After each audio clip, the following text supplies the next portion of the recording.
Gospođa Ruža je umirovljenica, susjedi su joj poklonili drva da se ima kako ugrijati. Vodu si grijem tu. Da se može okupati, oprati suđe. Na mjesec na raspolaganju ima manje od 500 kuna, ali i puno više troškova. Jedna rata, evo, vode i 2 rate struje.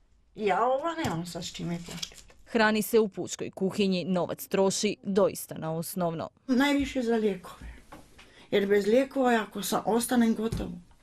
Jer ja više lijekove neke plaćam nego što ide na recept.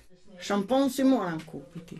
Prašak za suđe si moram kupiti. Zatekli smo je u preslagivanju ormara. Robu koju ne mogu nositi, onda metnem u vreće, pa onda ja odnesem, pa dam drugima kome treba, ko može nositi. Jer neki jadni jedva čeka da uzme cipele. Možete si misliti. Vjerojatno oni koji žive u uvjetima poput njezinih. 95.000 hrvatskih umirovljenika imaju mirovinu nižu od 500 kuna. To su najčešće udove, većinom žene i k tome osobe koje su nekim slučajem stekle dio mirovine u nekoj od bivših drugih republika.